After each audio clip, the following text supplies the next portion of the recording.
नमस्कार दोस्तों, स्वागत है आपका छोटी इंटरप्राइजेज चैनल में।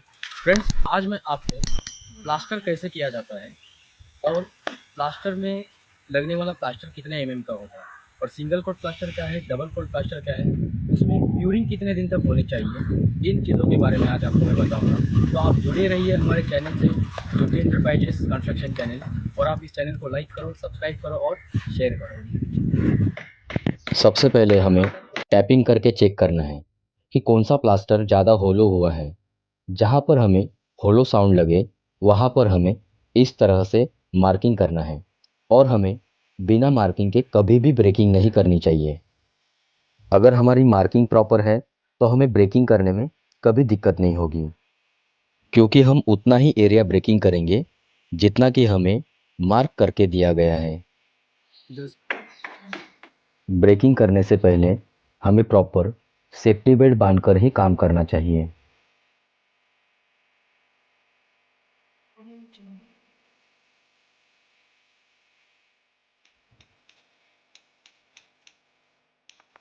जैसे ही हमारी ब्रेकिंग पूरी हो जाती है तो उस जगह को हमें वॉश करना बहुत ज़रूरी है।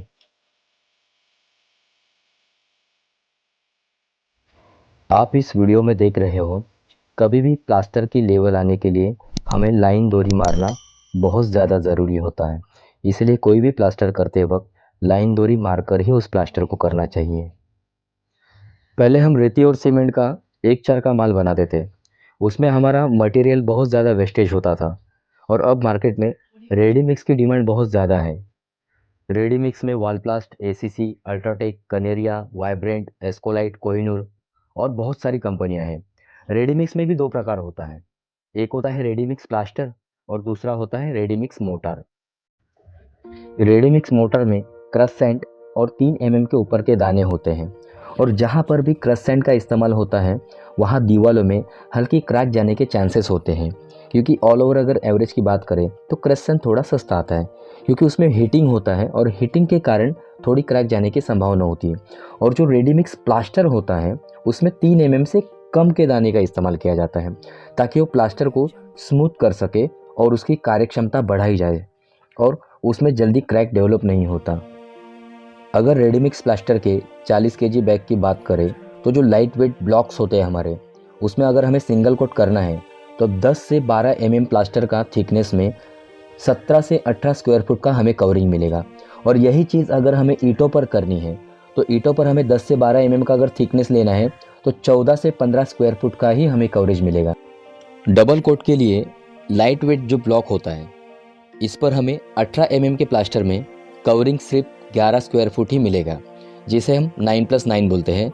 और जो ब्रिक होता है, ब्रिक पर हमें 25 mm के थिकनेस में 7 से 8 स्क्वायर फुट का ही काम निकलेगा, जिसे हम 12+12 बोलते हैं, यानी कि जो हमारा 24 से 25 mm का थिकनेस होता है।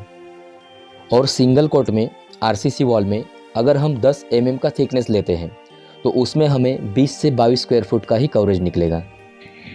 इसकी जो पोर्ट लाइफ होती है वो पोर्ट लाइफ ओनली 90 मिनट्स की होती है। मतलब 1.5 घंटे के अंदर हम जो माल बनाते हैं उस माल को बनाकर हमें यूज़ करना है। अदरवाइज़ ये माल हमारा हम समझ सकते हैं कि ख़राब हो गया। जैसे ही हम प्लास्टर एप्लीकेशन करते हैं वो 30 मिनट के अंदर में सेट हो जाता है, और 8 से 10 घंटे के अंदर वो प्रॉपर सेट यानी कि पूरी तरह से हार्ड हो जाता है। रेडीमिक्स का माल बनाते समय 32 kg रेती, 8 kg सीमेंट विद पॉलीमर, उन्हें मिलाकर मिक्सिंग मशीन में रेती को हीट करके उसकी नमी निकाली जाती है और प्रॉपर तरीके से मिक्सिंग किया जाता है।